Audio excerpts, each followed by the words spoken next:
Today, I'm honored to welcome Gabrielle Grandell to the show. She believes that true healing is not just about fixing the symptoms, but it's about aligning the body, mind, and spirit.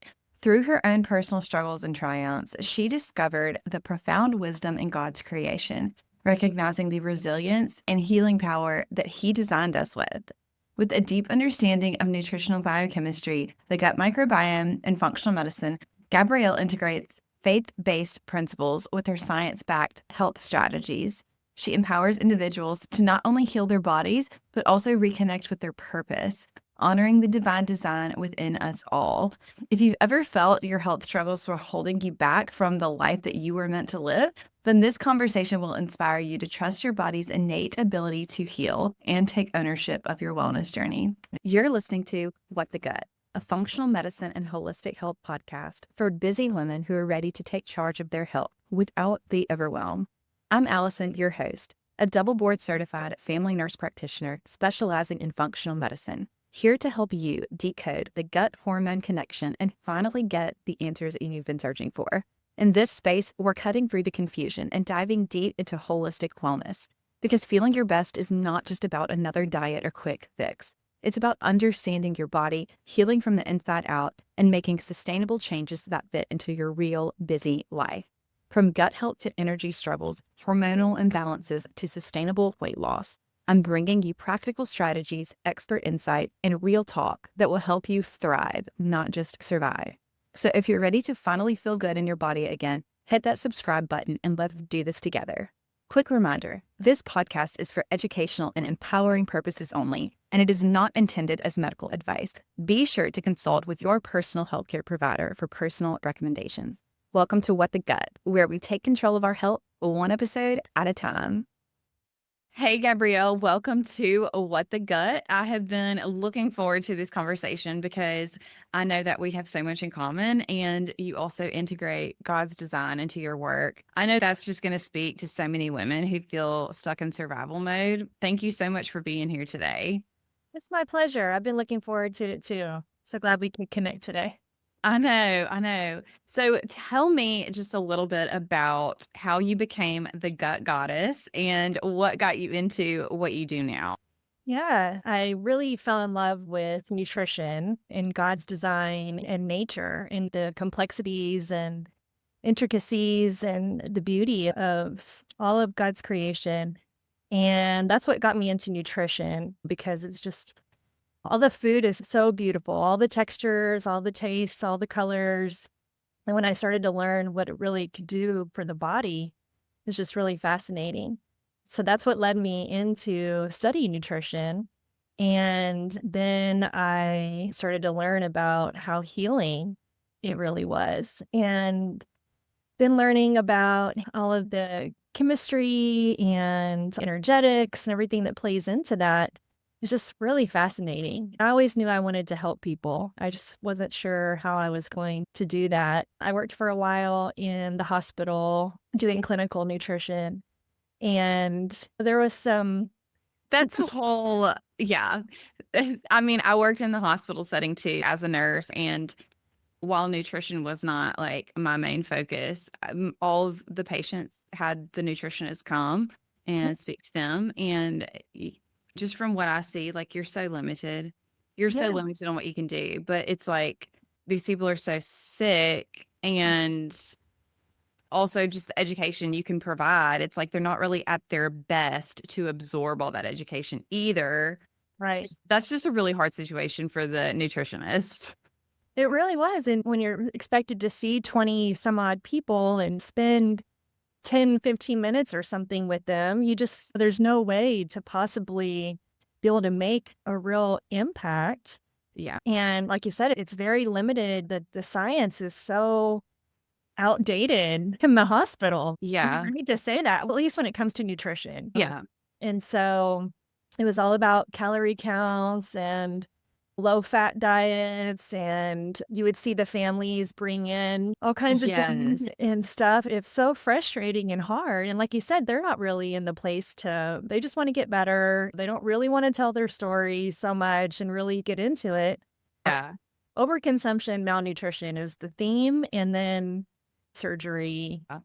And so where are you located, or where did you work in the hospital? Yeah, Baylor University Medical Center Okay. in downtown Dallas. Okay. So Yeah. I'm in Mississippi, so we're both in the South. Yeah. I love that you brought this up because this just isn't something that I've really discussed with people before, but it's one of those things I could get on a soapbox about. But just the nutrition in the hospital. So when I worked in the hospital, I worked in cardiovascular medical surgical, and especially Mississippi, like heart disease, diabetes, kidney disease, like it's all connected. And that's what the patient population was. They're all diabetics, like the majority of them. And there's so many complexities that go into nutrition that as a diabetic or somebody with heart issues, like you really need to know if you're wanting to better your health and outcomes of healing and all of that. And you're so limited. And even as the nurse, I just remember these patients, like if anybody's ever stayed in the hospital, like you don't get rest. The nurse is in there, the doctor's in there, the PT's in there, the preacher comes in there, admissions comes in there to verify your insurance. Like it's always something. You don't get a break. And so I'm sure like you get tired of telling people the same thing over and over again. Like you just want to rest and heal and deal with whatever's going on. But so much of like whenever you need to heal, like you've really got to focus on like your protein intake, for example, making sure you're getting the right vitamins and nutrients. And it's so hard because sometimes you might be there talking to your patient, but their family's not there to hear the conversation. And then, like you said, the family brings in fried chicken and sweets. And this is why their blood sugar's in the 300s. Like, some of this is the problem. And yeah, that's a whole thing. Yeah. So I'm already like, okay, we have more in common than what I thought at first. Yeah. Like we could talk about that forever. So, like the parenteral nutrition, the TPN, like that it's just a travesty, really. I want to ask you this. So, logistics and stuff involved in the formulations, but yes. So I understand, like, for some people, it's like survival. It's just survival mode. If they have the TPN nutrition or even like a PEG tube or G tube. But I heard recently, and this was really shocking to me, and I don't know if it's true or not, but a lot of the PEG tube nutrition, liquid nutrition like that, it's really manufactured by like Nestle. yeah. So like the nutritional content is like not great, which is so sad. It is not. Yeah. Yeah. It's very bad. And yeah, I recently had a really up close personal experience with this with my mother, who was in the hospital for colon cancer, and going to battle about all these holistic ways of healing. And again, that's a long story, but she had to have TPN, and it's just the quality is just so poor. And there's really not a lot that the dietitians can even do about it. And they're trying to also defend what they're doing. And Yeah. I'm so fortunate and blessed to have had that experience and be in that season. I don't think I would be where I am today without that, but I'm also so glad that I don't do that anymore. Yes. That I'm able to really actually help people tap into the healing power of their environment and food and their thoughts and all of those things that doesn't happen in the hospital. I know. Not a place to get really, like, it doesn't create any health. Right. You and I both had that background before getting into the functional medicine. Yeah. So I think that's important to point out too, because I think sometimes people hear, oh, you do functional medicine, holistic medicine, integrative medicine. That doesn't work, things like that. And it's like, there's a time and a place for sure. And conventional medicine, modern medicine is amazing. It has saved my life. Like it is amazing. But people don't realize too, no, the system failed us in some way for this outcome. There's a time and a place, and it's got to be holistic. Yes, you do need to be able to go to the ER if you cut your arm off. There's a time and a place, but yeah, I think praise God for the surgeons and for the medications that helped my mom through her colon cancer. But there's not enough talk about what led to this. How could this be prevented, and how can we heal faster getting out of this? But yeah, I totally agree.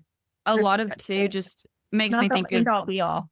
Right. And It makes me think of, like, preventative medicine, like, these days, whenever you hear about, "Oh, go to your, like, wellness visit or preventative appointment," Yeah. or there's, like, free screenings of things that they have for, like, heart issues and things like this and breast cancer screenings, and some of that's okay, some of that's great, but it's like, we need to take a step back, like, are we really preventing things, or are we exposing more people to unnecessary radiation? There's different ways to prevent things, just Mhm.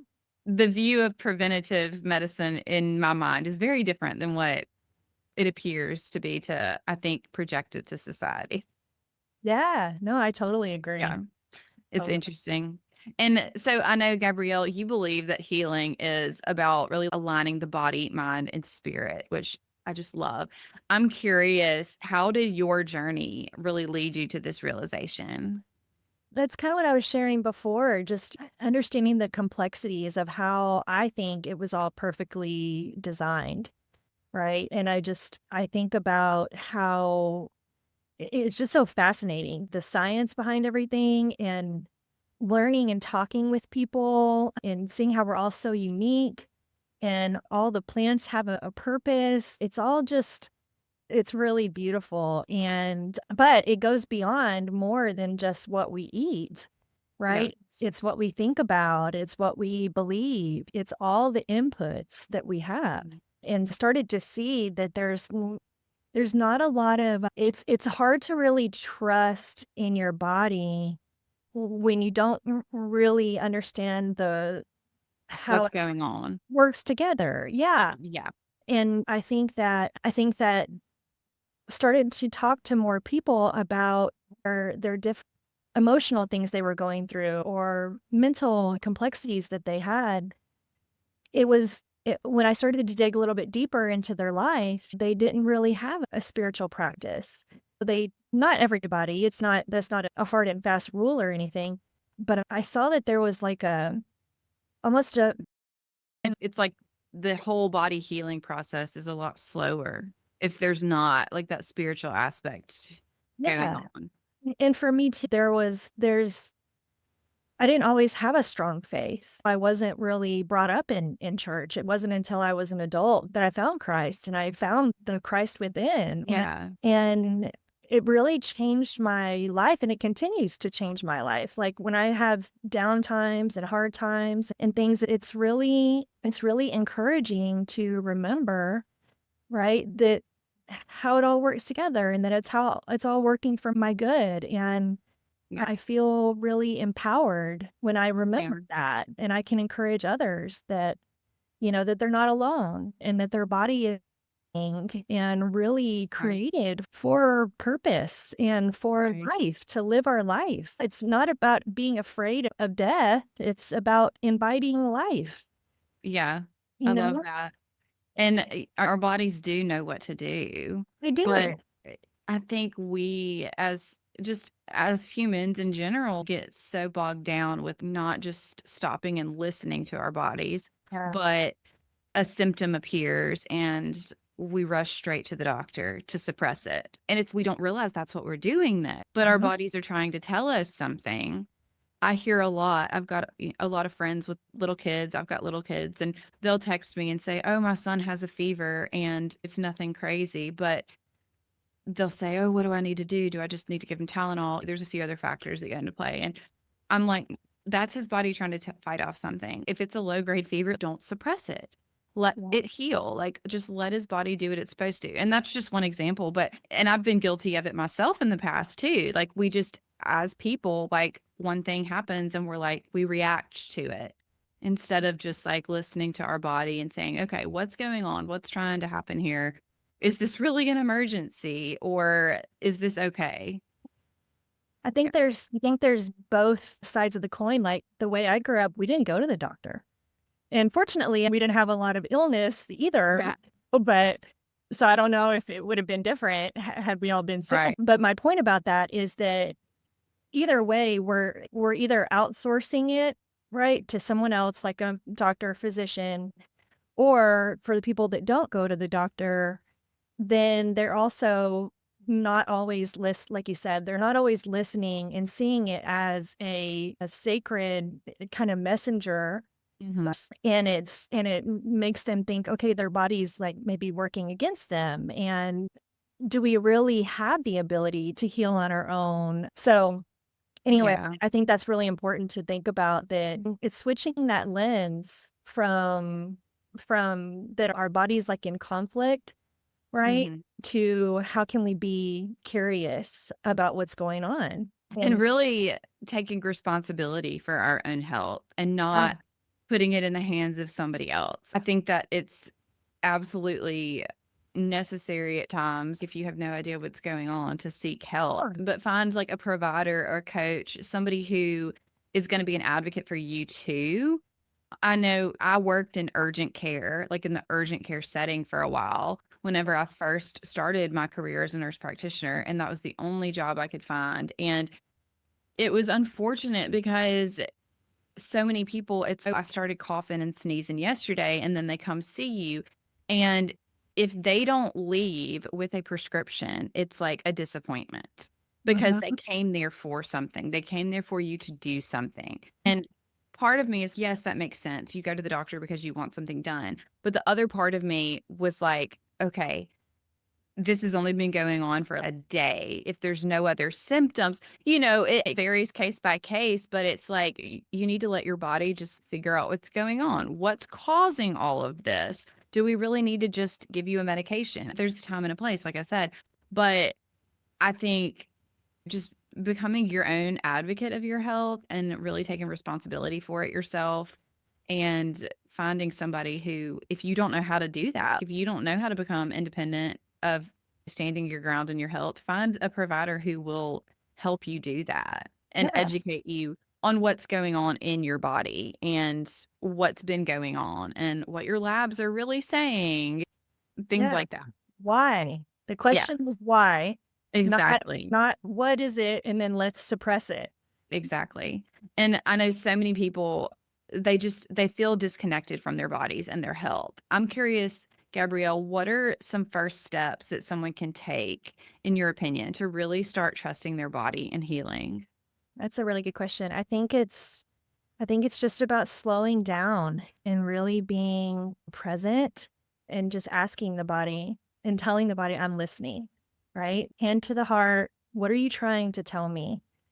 Yeah. And trying to tap into it, it's okay to be uncomfortable for some time in your life, right? I know Yeah. we don't want to be, but it's okay to be. And then what is the lesson? What can we learn from that experience? And not everybody is trained in health or anatomy and physiology or anything, so it can be a scary place. And so that's like what you said, you wanna seek out somebody that can help answer some of those questions for you. But ultimately, I really believe we have a lot of answers. If Yeah. we just slow down enough. We might not know exactly, like, the biochemistry of it or something like that, but we know, okay, I have this rash on my skin or I have this stomach pain. What are some things I'm doing in my life that maybe are not serving? Or am I missing something? I want to explore that and really just create that safe space for ourselves to Yeah. be able to acknowledge it's not Right. we don't have to get overwhelmed with it. We can say, "Okay, I'm gonna listen, I'm gonna trust. I think and I'm gonna do something about it, right? I'm gonna be an advocate. I'm gonna try to learn. I'm gonna try to partner with somebody where I can figure this out." But I think so many times we've ignored those signals, and that trust erodes trust in our body's abilities and our own Yeah. capabilities. Yep. Yeah.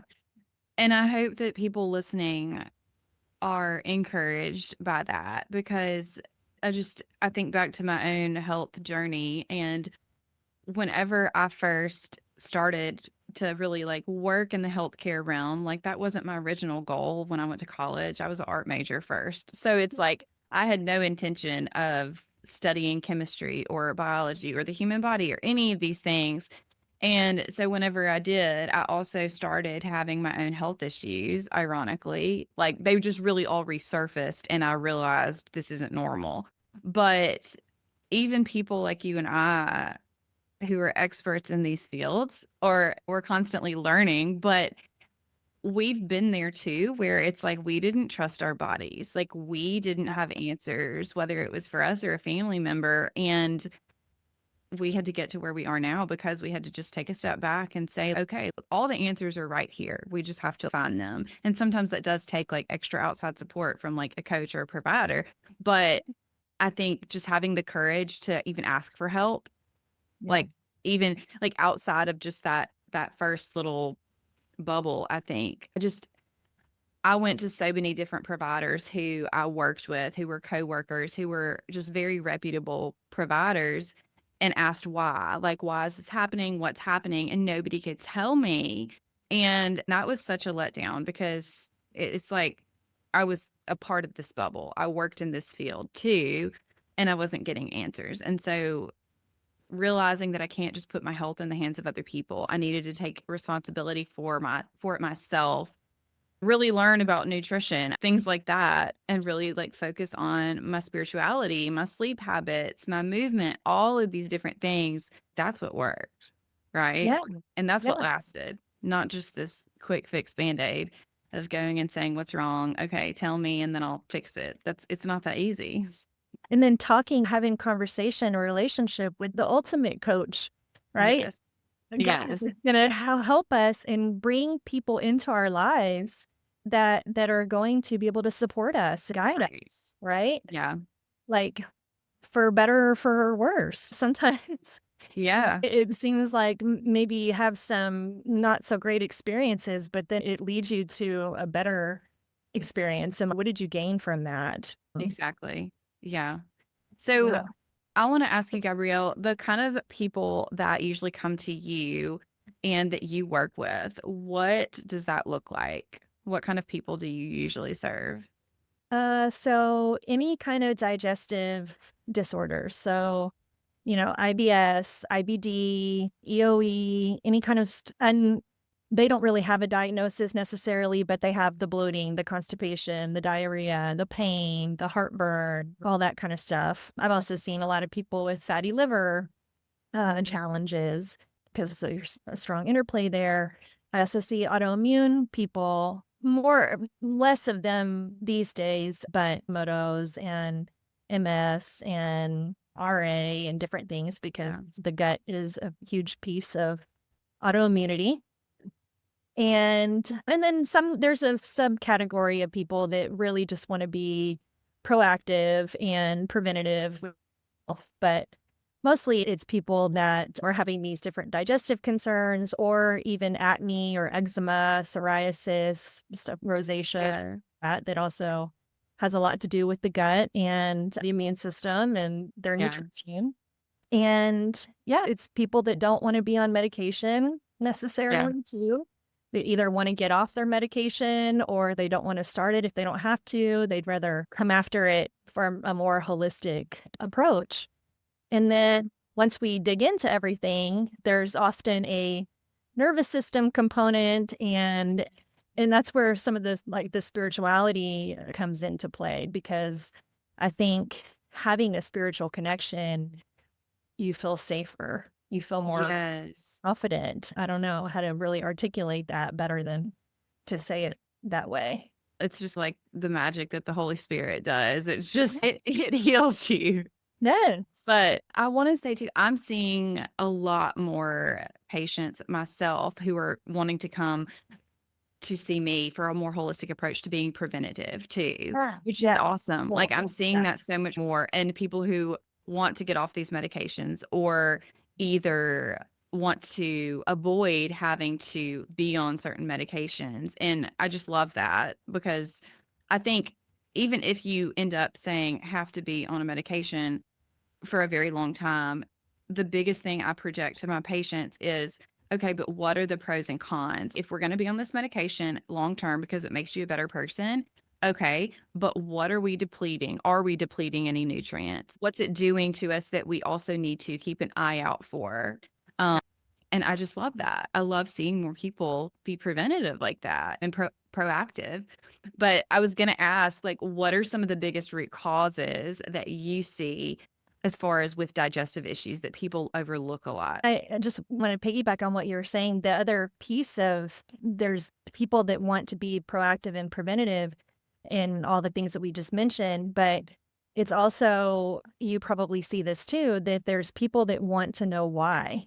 They want to get to the root cause. Causes, it's usually not just one thing. Yeah. But so those are also the kind of people that come to see me, is that they're Mm. tired of conventional 10 minutes with the doc, basic labs, nobody's Yes. talking about their life or what they're doing every day. It just, It's it blows my it. Yeah.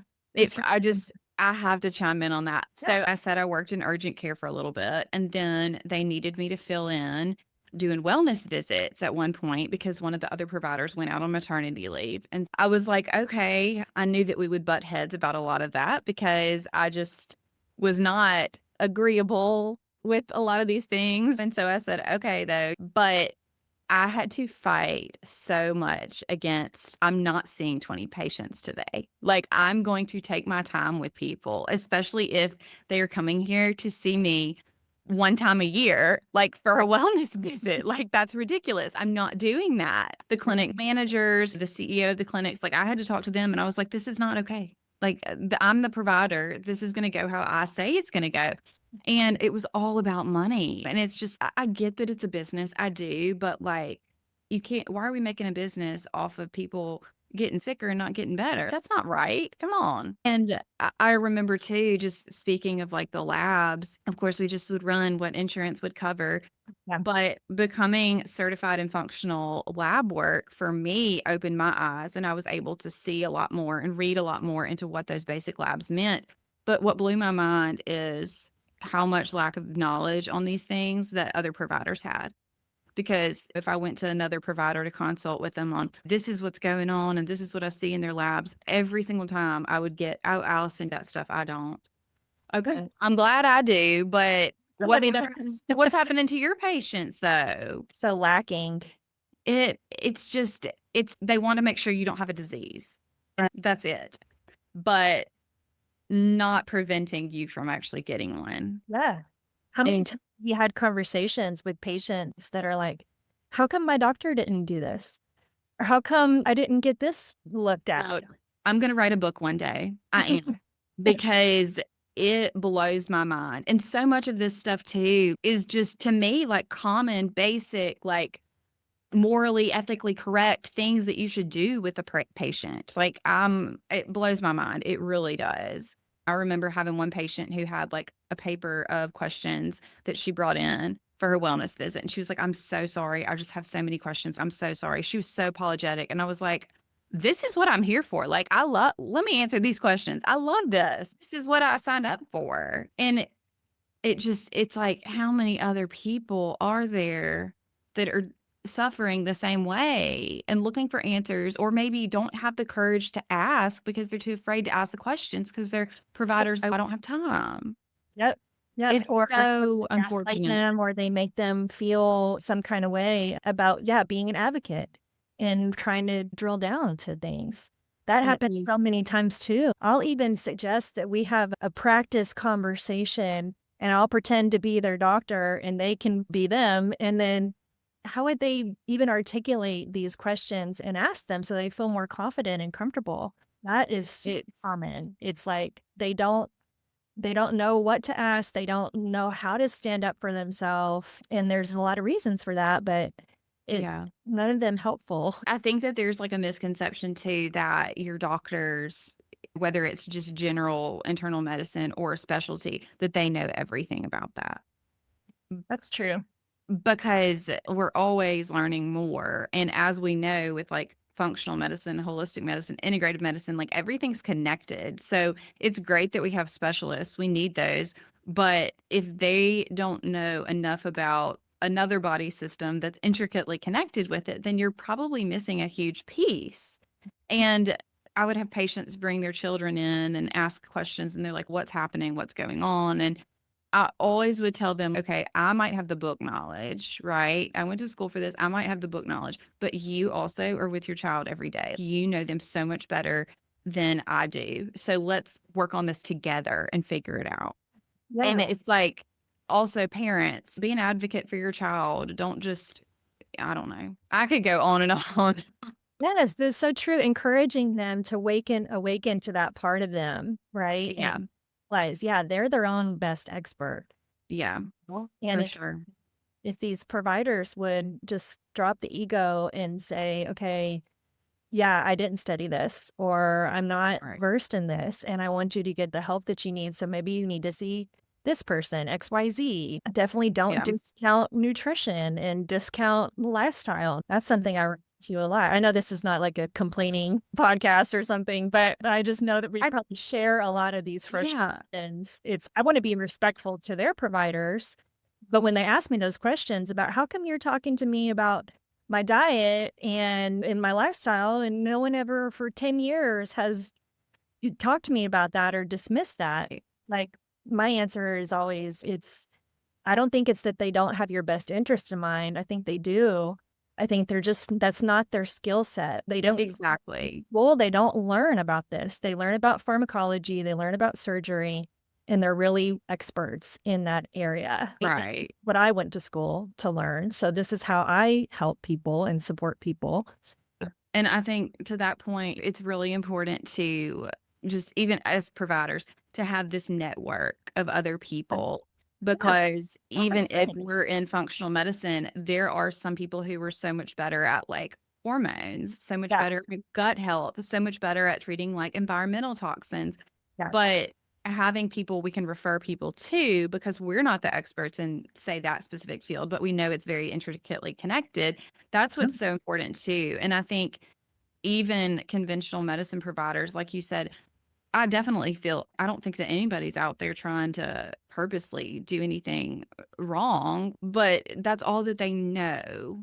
And I was trained in traditional medicine when I went to nurse practitioner school. That's what I did first. And so I can say from experience, they didn't teach you this and this. Like, I Yeah, had to go back to school to learn all these other things because there was a huge piece missing. But some people just don't know what they don't know.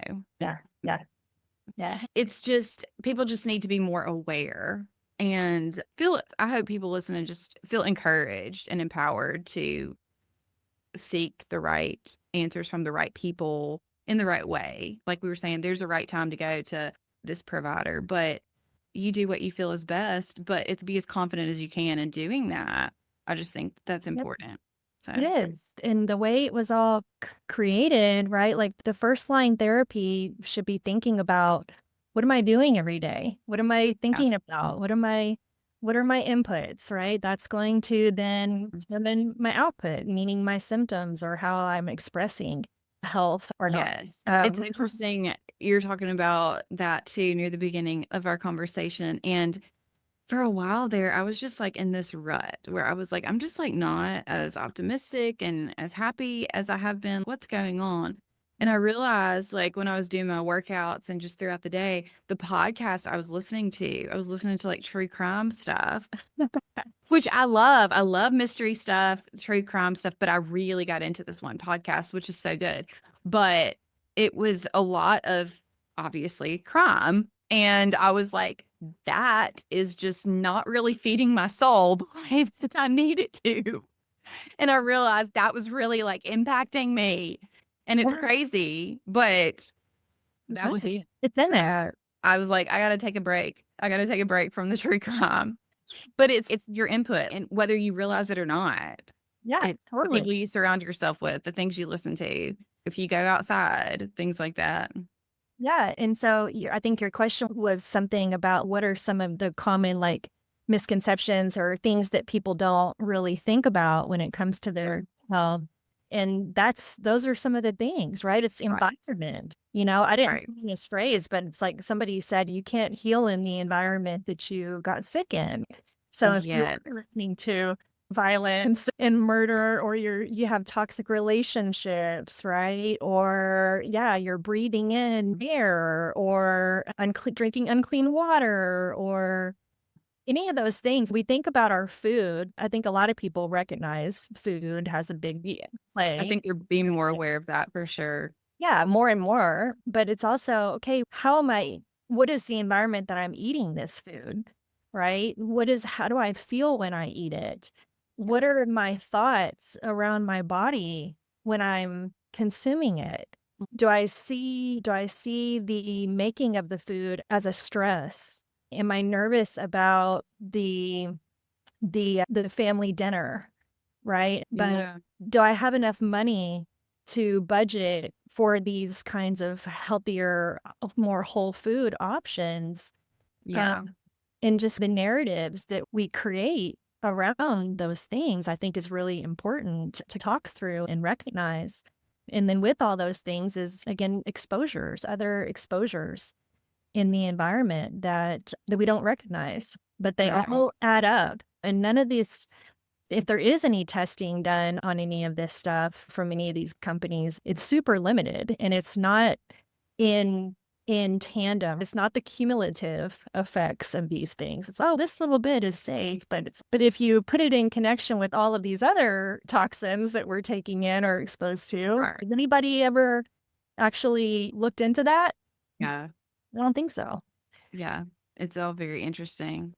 Yeah. But it is amazing though once you heal and get past like this hump of just feeling terrible and realize the capabilities that your body really has, you know, Yes. and that you were made to heal. Your body was Absolutely. designed so interestingly. I mean, everything just I don't know. It's all so fascinating how it's connected and how God made our bodies, and we just need to let it do its thing sometimes. Yeah, and I was giving those examples, and when I'm working with clients, it's often a negative kind of conversation about those different topics, or can be like a negative mindset. But like what you're saying is, how can we shift that into gratitude, into gratefulness, and seeing how everything is can work together and how we can improve, and we do have opportunities, and every day is a new opportunity. Every moment is a new choice, right? And Yeah. just want to love ourselves enough to want to make those choices and come back even when things are hard and people pull us in a lot of directions, or different things get us down or depressed. We can always come back to that truth, which Yeah. is, I don't think faith and science are separate. I think they're Right. both a really incredible truth of what's available for us and our lives and our bodies. And it's our birthright Yeah. to live in a body that we love and have a life that we enjoy. Yeah. And so we can live our purpose. And so we got talking to clients about what is their purpose and what does excite them. How do you have joy in your life? How to turn that meal into a joyful. And they probably never a lot of times I see patients who've never been asked these things or never Yeah. thought about them. Yeah. So, No, because it's just go. Society is pushing us to really get things done. performers, right? And yeah, and it's the younger generations just made me think about something. The younger generations that I see more so, I think, than the older ones, it's like they think something is wrong with them if they feel sad or if they feel angry or something like that. And I want to encourage them that it's a human experience. Yeah. We're going to have days when we don't feel great in our bodies, or we have symptoms, or it's hard, or the things that you've committed to feel like a big struggle.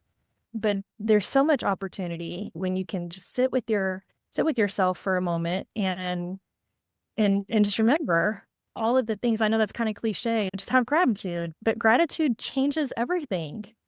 Yeah. It really does. Yeah. It makes me think of Noah when he was on the ark, and it's like all those days he was there, and like I'm sure he was working and tending to the animals some, but it's like he didn't have much else to go do. But also what blows my mind is that that was before God said we could eat meat. And so he lived off of vegetables this whole time. And Yeah. he lived, I can't remember exactly, but he lived to be like 100 something. And I'm like, what kind of vegetables were those? That's what I want. just being with your family and some animals and having these vegetables and oh my, just be, sounds lovely. Well, yeah, it works, right? Yeah. Well, Doesn't Gabrielle, is there anything else that you want to leave our listeners with today? This has been a really great conversation. Yeah, thank you. Yeah, just to encourage them that the healing doesn't have to be hard, and we can create what we want in our life, and we're never alone to Yeah. to do that. And yeah, I welcome everyone to explore what's possible for them in their life. Yeah. I love that. Now, where can my listeners find you if they want to follow you on social media and learn more about what you do? Yeah, I love that. My name is Gabrielle Grandell, and that is my website, gabriellegrandell.com. And it's my handle on all the social media platforms as well. Okay. And I'll be sure to link that in the show notes for those listening so you can go follow Gabrielle and say hello and let her know that you enjoyed this conversation. Yes, please. That'd be great. Thank you so much for being here today. This was so much fun. My pleasure. Thank you for having me. That's a wrap on today's episode of What the Gut. I'm so grateful that you're here, and I hope you're walking away with insights that bring you closer to feeling your absolute best. If you loved this episode, it would mean the world to me if you would take a moment to leave a review. It helps more people like you find this podcast and get the answers that they need. And don't forget to hit that subscribe so that you never miss a new episode. Let's keep the conversation going over on Instagram. Find me at Allison Gets Well for daily gut health tips, behind the scenes, and more ways to support your wellness journey. I would also love to hear what topics you want covered in future episodes. If you have a burning question or a guest that you'd love to hear from, shoot me an email at hello@allisongetswell.com. If you're ready for real personalized support on your health journey, check out my one-on-one coaching program at allisongetswell.com. Let's get you feeling amazing from the inside out. Until next time, stay curious, nourish your body, and take care of your gut. Catch you soon.